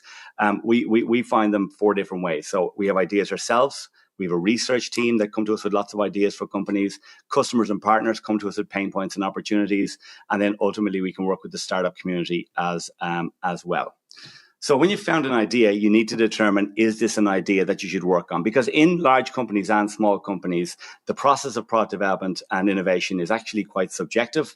And, it's not always the initiative that the organization should invest in actually gets funded. So I'm just going to show you very quickly, simple example. We look at size, cost, credibility of assets, execution risk, and underneath the screen is strategic alignment. So it starts asking me real simple questions. Is there a real problem with a large market where technology can be applied? What's the size of the addressable market? And I'm just going to answer these questions randomly. Is there a recurring revenue model? What's the likely margin? Does the margin grow as it scales? And so on and so forth. And it's basically generating scores for size, cost, et cetera, and a composite score, which basically means that you have the ability to objectively assess which are the initiatives that you should move forward with, having calibrated the model as to what's important for you. The next thing we do then is we do a 2-week engagement to actually bring the solution to life, because it is very important that you get something out there, you get it into the hands of customers quickly. And what we do is we do this 2-week sprint where we bring the initiative to life. We have a North Star, a press release using the Amazon approach to product development, a business model, a customer landing page, a prototype, a video advertorial. We've done customer testing, FAQs, risks and assumptions, and a board-friendly presentation. Most companies take far too long, in my opinion, to actually get this to life and to get this phase done. And we do this on a single platform, because if you look at product development in my mind is probably one of the most important things that a company can do to stay relevant. And it's actually done in a really, really backwards way. You think about it, it's done using Word, PowerPoint, Excel, Sketch, Figma, various different tools. It's very, very subjective. And if somebody senior says, I'd like to get an update on that product, it's a manual process to pull that together. Companies would not run their HR that way. They wouldn't run their finance that way, and nor should they. And I believe you shouldn't run your product development that way. So we actually use a disciplined platform to do that. I'll just give you a flavor of that. And this is used by large corporations as well. So I've created an idea about an hour ago called virtual face mask.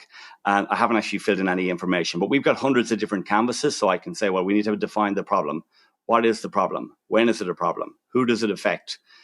Why is it a problem? So you're asking really, really simple questions that are going to be beneficial. You can look at the size of the problem. You can look at who your target users are.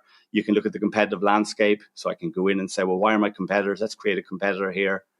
So we're going to create a competitor called facemask.com. We can put in a logo. We can say how big they are. We can put in their strengths, A, B, C, weaknesses.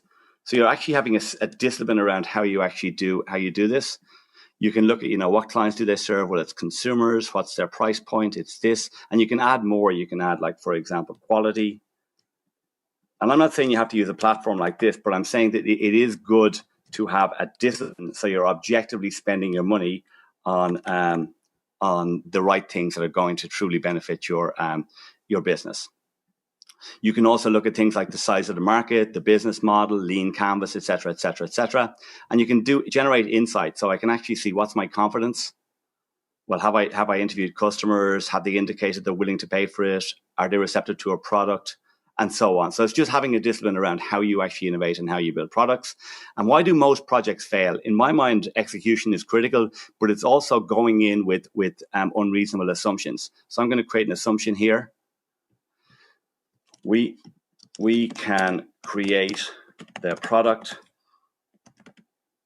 for $1. Doesn't really matter. And if we can't do that, that will have a high impact. How are we going to test this? Well, we're going to build a prototype and so on. And then we can also, just to a bugbear in mind was that at any point in time, I didn't want to have to auto-generate a PowerPoint or have to manually create a PowerPoint. So it generates in a PowerPoint that's appropriate for the executive team. Obviously, there's no data in what I've done so far, but it basically brings this to life in a real simple way. And it objectively means that in an organization, you can see what you're working on and you know why you've chosen to fund one initiative over another. You can also engage your employees to put in ideas, comment, vote, etc. And at any point in time, I can actually get an up-to-date status on everything that's going on within the organization. Now, what we do then is we want to get to market quickly, so we automate the creation of the product and technology infrastructure. Now, if you look at most companies and most products today, they're in different industries with different tech stacks, with different business models. But if you drill down and think a little bit deeper, particularly with companies that depend on technology, they're doing a lot of the same stuff. So I've got 3 examples here. There could be any examples: Airbnb, Twitter, and Spotify. I got to log on to them all, so I need user management. I got to pay for my promoted tweets, pay for my room, pay for my music. So I need payments, I need inventory management, I need scheduling, I need all these various different components. So imagine it, when I was creating a product, I had the ability in a platform to pull all these things together quickly and cost effectively to get to market.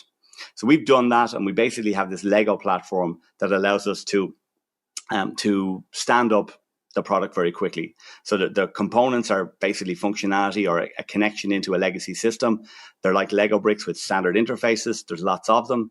And even though they're very, very simple, like Lego, you can build very, very complex deliverables.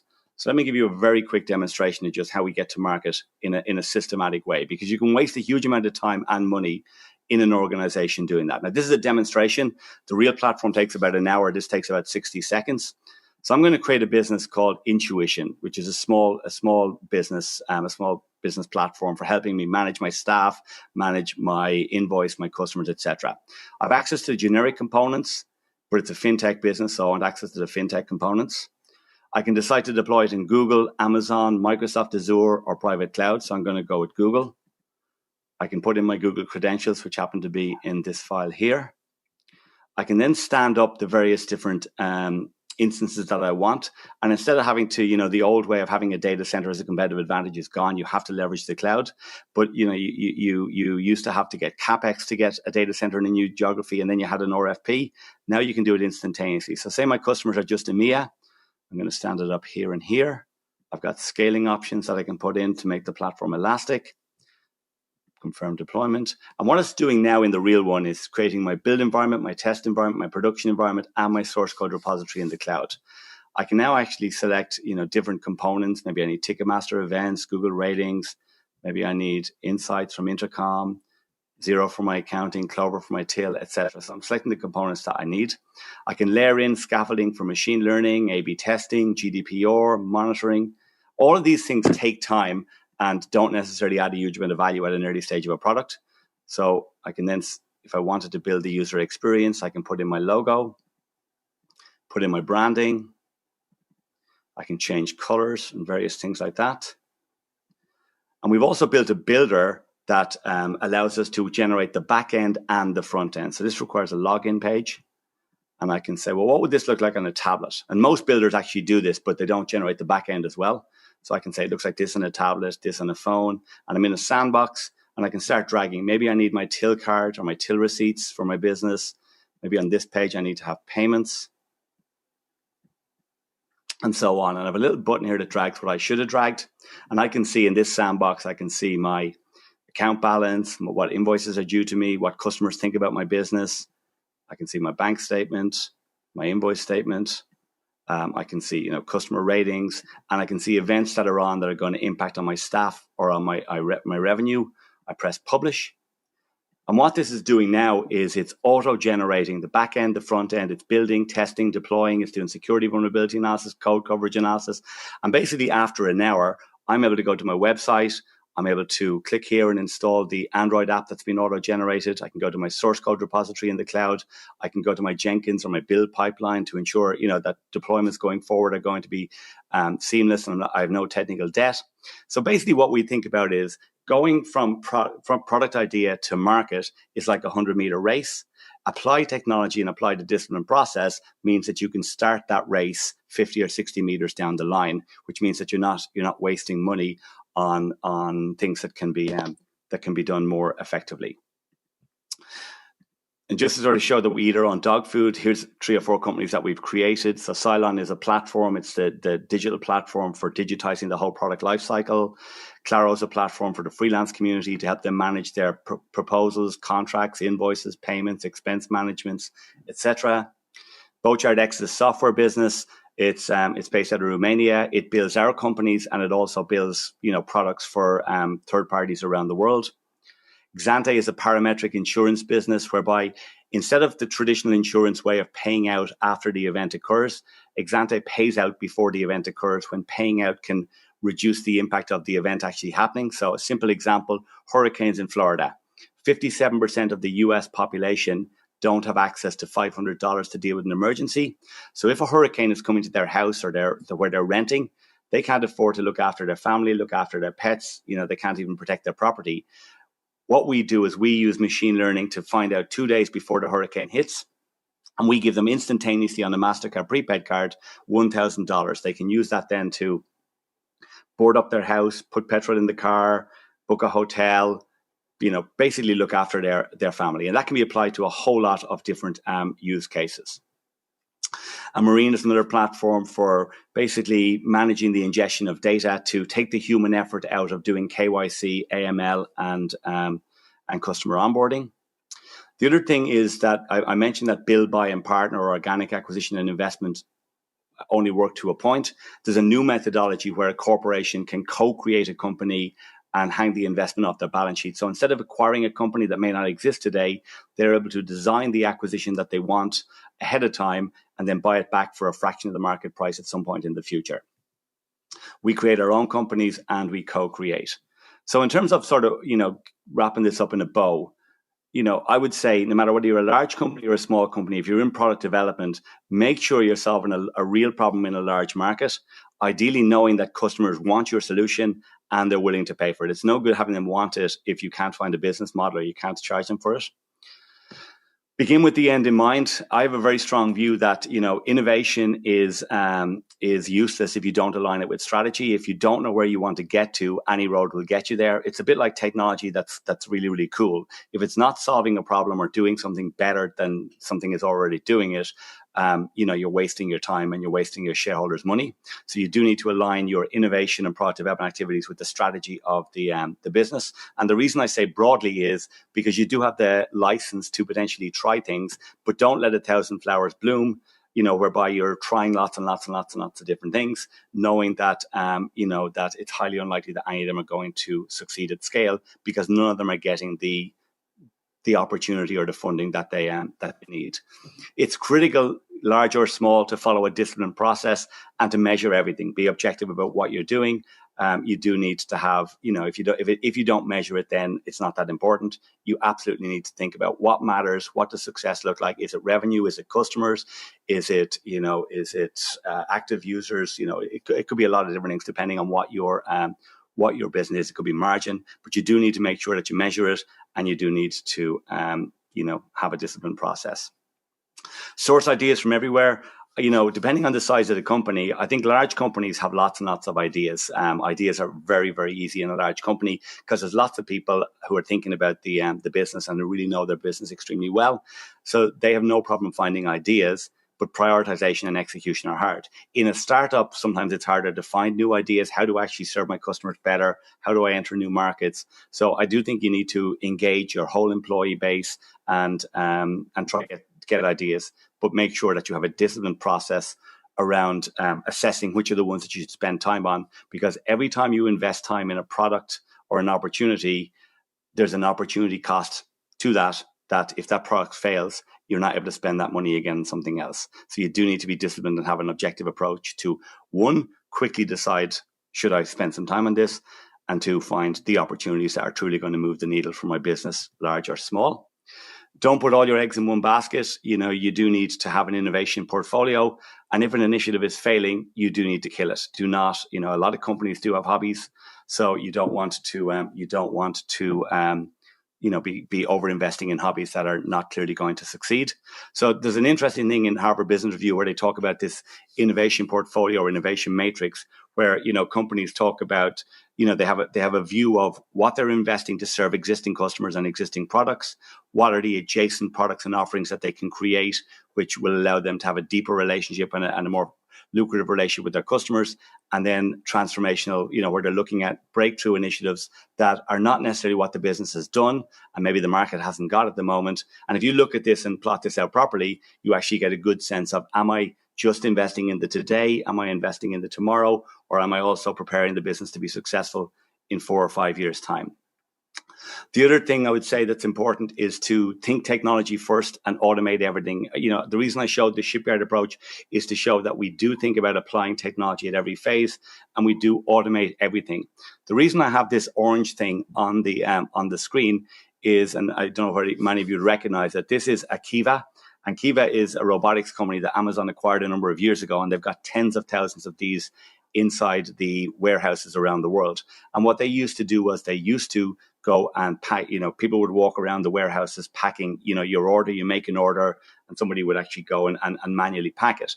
And what that did was that was creating a scenario whereby 90 minutes on average from the time you completed your purchase, your package was ready to go.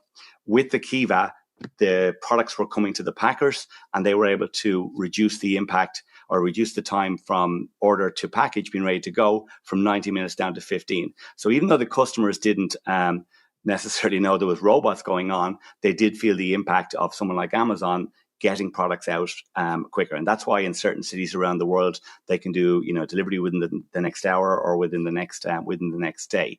It is down to applying technology. Now, I'm not saying that you should be investing in robotics companies or applying that, but I am saying that you should be thinking about applying technology to every phase of your business, and certainly applying that to every phase of your product development activities. So that was all I was going to cover today, Connor. I'm happy to take questions if you have any. Very many thanks, Gary, for your input and your insights. I think everybody would have found them very, very useful. This has been a very interesting session overall, learning about future trends, and arguably understanding these and the implications for your business is one of the elevated priorities for many of our listeners and viewers today. I'm glad to say that the cracking global speakers that we've had on in this session, to include Nell, Gary and Jared, are all with us for this next section. Perhaps, Nell, I might start with you with regard to technological evolution. Anytime you hear those words used, the theme that constantly comes to the fore are the words ethics and what they mean for businesses into the future. So can you give us an oversight as to the ethical implications of this development and how you see that manifesting itself in a post-COVID world? I understand our speaker is not here at the moment, so perhaps maybe, Jared, you could answer that question. Yes, well, we've seen in the various presentations, particularly the one by Jamie Arbib, about the major transformations of 5 major industries. They were mobility, energy, information technology, food and agriculture, and finally materials. And a lot of these are driven by technological innovation and change.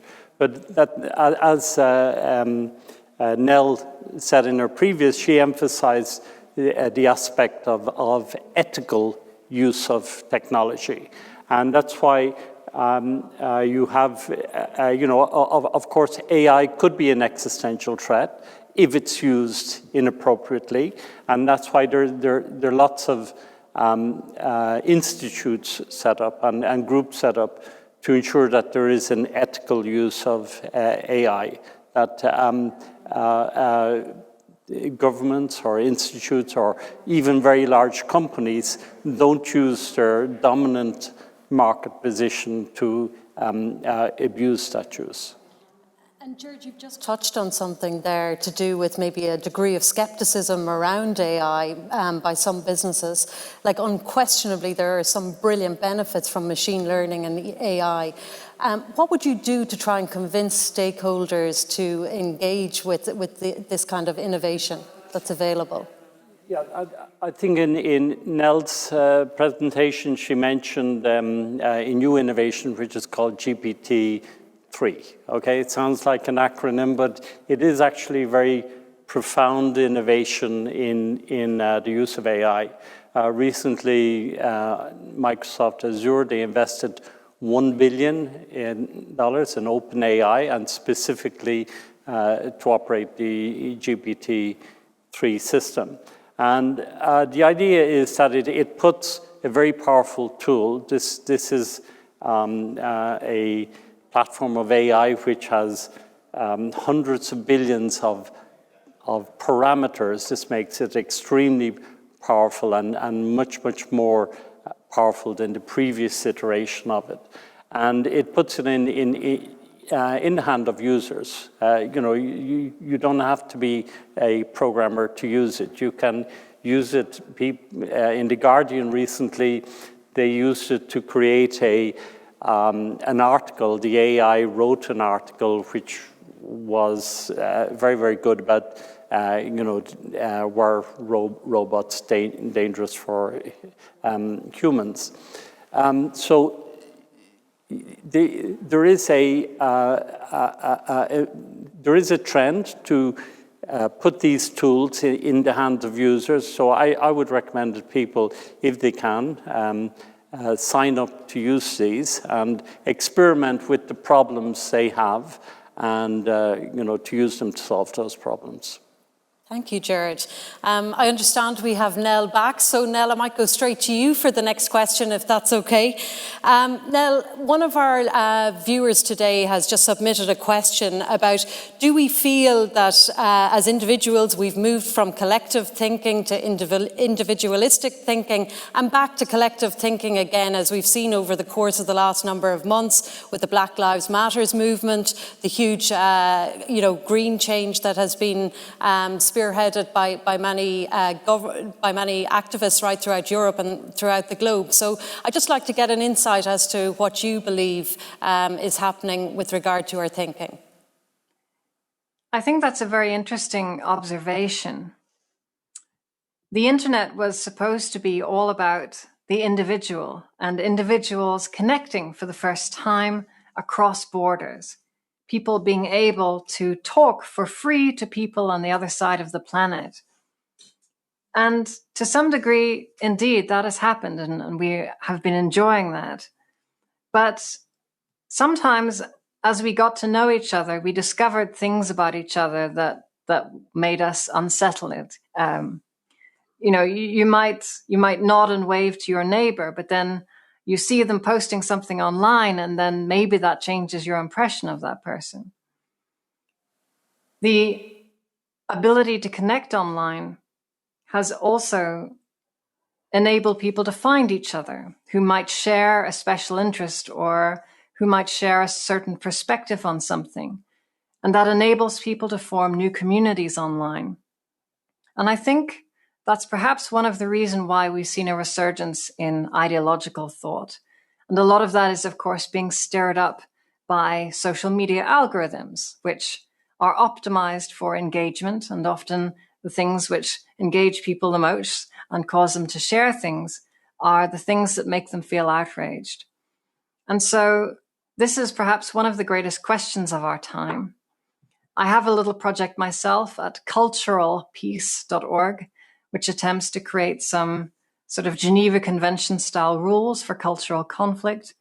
I think there are tremendous opportunities to use things like machine intelligence to translate between different ideologies, to help people to understand each other. So we are in tricky times socially, but there are opportunities that we can begin to fix things, I believe. And Nell, more particularly, I think everybody will be interested to know what your view is with regard to the implications of this for Ireland in particular. Yeah, I think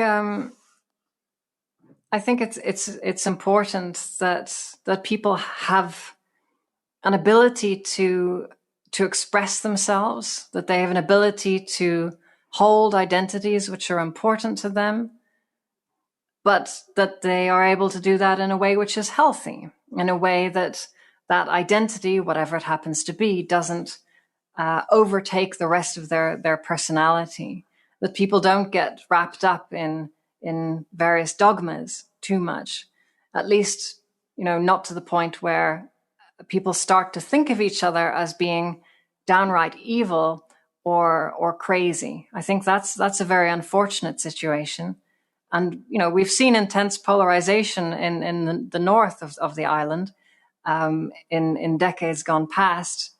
And my fear is that similar kinds of polarization between various communities might take a similar pattern in parts of the world in years to come. And so I think we ought to invest a lot of attention and resources now to help people to understand each other in better ways and to help create fair rules about how we manage these kinds of conflicts, some of which are always going to be there. They're always going to be inherent. That's just how life is. But we can manage them better.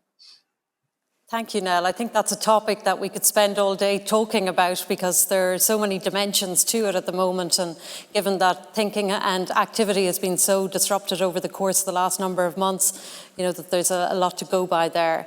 Gary, if I might move on to you, automating process through innovation is obviously the way forward. And to be fair, Shipyard Technologies, your own company, is leading the charge in this regard.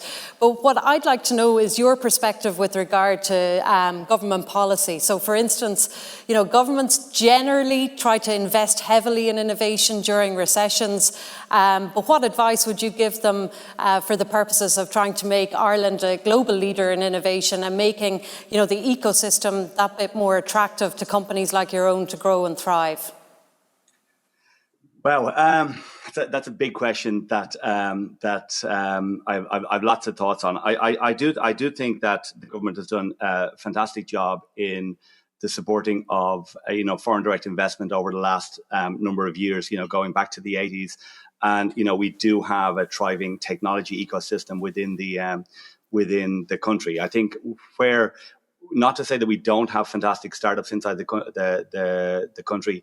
I think there are a lot fewer examples, and I do think that the government has to actually support entrepreneurs and make it easier for people to build successful businesses and scale those businesses out of Ireland. But I'm not going to belabor all the points that people have made over about incentives, about tax. We all know those things. I just think that there was a lever pulled 30, 40 years ago to really help us win in the FDI space. I think the same lever now needs to be pulled in the startup space, because you look at a country like Israel, and Israel has a phenomenal ecosystem, hugely supported by the government, and as a result, outside of the US, they have the most successful public companies, created by a non-US country. I think Ireland has the potential to do the same, and I do think that in a lot of cases the incentive is not necessarily there to grow and build the business in Ireland, and it certainly is not necessarily there to turn down the opportunities to be acquired. I think if the government actually backed entrepreneurs from the beginning right the way through to scaling it and trying to take the business public, I think there would be an even more thriving ecosystem within Ireland. It's really interesting, Gary. There's always more that can be done, unquestionably, to try and facilitate entrepreneurialism here. And I guess as a corporate leader and now an entrepreneur with your own company, what do you think in terms of the dislocation of employees potentially that will be brought about as a consequence of the COVID-19 pandemic? Ireland has always been touted as a country that has done very well with a highly educated workforce, English speaking. So we always had that competitive advantage on an EU level. So, what do you think what the implications are for Ireland now? Well, that's a far-reaching question as well, Lorraine. You're not making it easy for me today.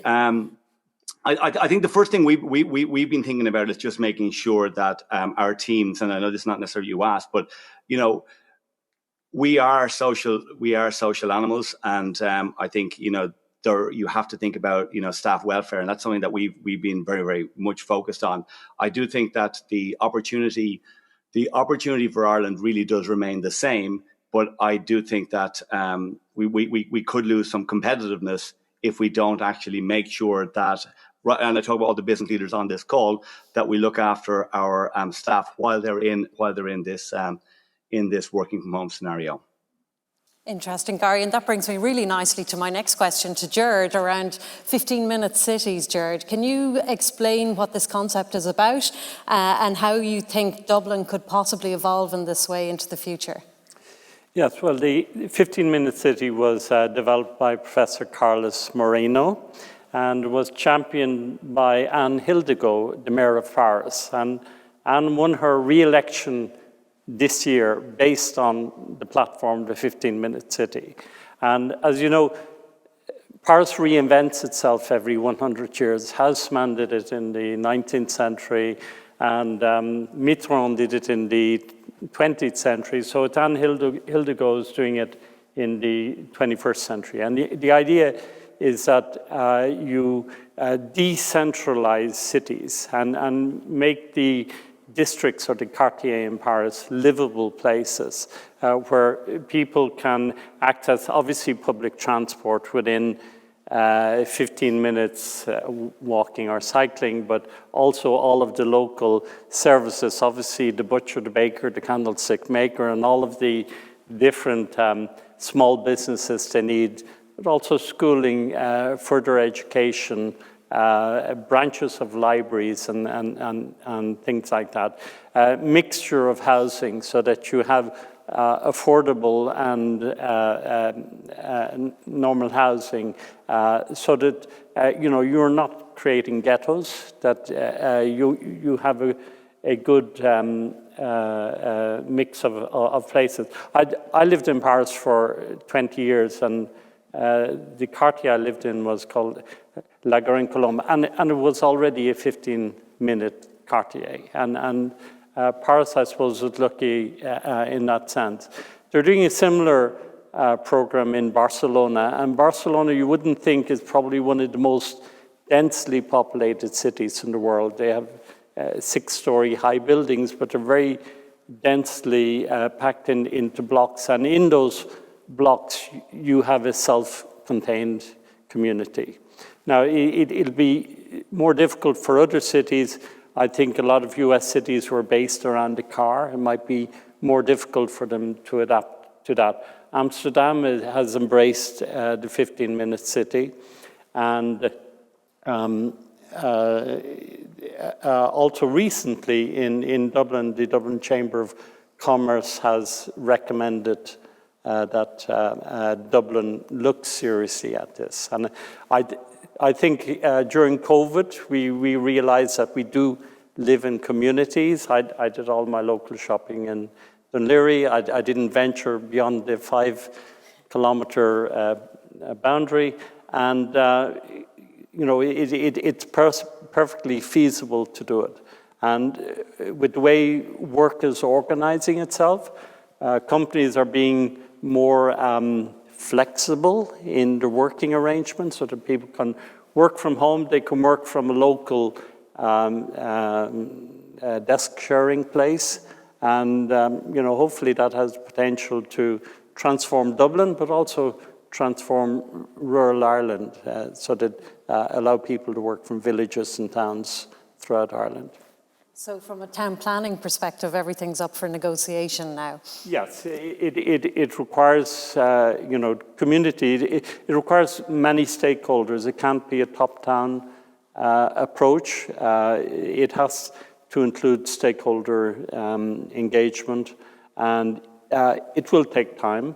But I think with the availability of technology and the transformation which is already happening in mobility, in energy, in information technology, in food production, I think this will also facilitate this decentralization. Thank you, Jared. Just before we wrap up this session, I might just go to our virtual panellists to ask them, what would you think is the number one meta trend that you would tip for next year? Maybe Nell, we'll start with you first and then Gary. Well, it's probably not surprising that I will say that AI is going to be very, very transformative. I would be prepared to be very, very surprised by the capabilities of AI and what is emerging in these times. I think slightly further out, we're also going to be surprised by these avatar technologies, these kinds of robots that can walk around and do work and operate things remotely whilst you're sort of sitting somewhere else with a VR helmet on. That's totally science fiction, except it's not. These technologies are developing at an incredible pace, and we're all going to be using them just within the next, say, 5 years or so. So be prepared for that. Thank you, Nell. Gary?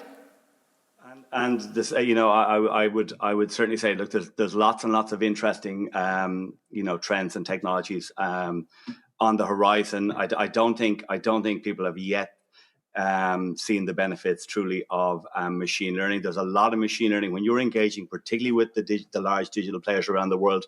There's a huge amount of AI being put to bear, and it's a huge thing that we're investing in. So I do think that that ultimately AI is going to have a more profound impact on everybody's lives. People talked about the impact the internet was going to have, and that it was going to cost tens of millions of jobs. But no one thought about the hundreds of millions of jobs that didn't exist, web developers and online retailers and various things that came about as a result of the internet. I think the same is going to happen with machine learning. You see things like self-driving cars; they're going to become more prevalent. You do see that machine learning is going to become a bigger part of people's lives, and it's going to it will replace jobs, it will replace those lower skilled jobs, but it's also going to create opportunities. And I do think, the onus is on governments around the world to make sure that they prepare for this, because it's happening pretty quickly. And, what you don't want to be is in a role whereby you've been doing it for 10, 15 years and that role is completely obsolete and it's too late to train you. I think, to build on what Nella said, AI is going to absolutely change the game over the next 10 or 15 years. Thanks, Gary. So, Jared, we have AI and we've machine learning. What's your tip? Well, yesterday we saw a brilliant presentation by Professor Martin Curley on how the HSE has coped with COVID. So they had to take a 5-year plan, which was their transformation plan, and almost implement it in 5 weeks, right? And they managed to do a lot of that. And so I think, how we handle healthcare will be a major thing. In some economies, healthcare is 20% of the economy, or will be soon 20%. And people are aging, and they're more, 75% of the cost of healthcare is chronic disease. So it's an area we have to tackle and we have to get right. And we're not through COVID yet. We're entering into the second wave.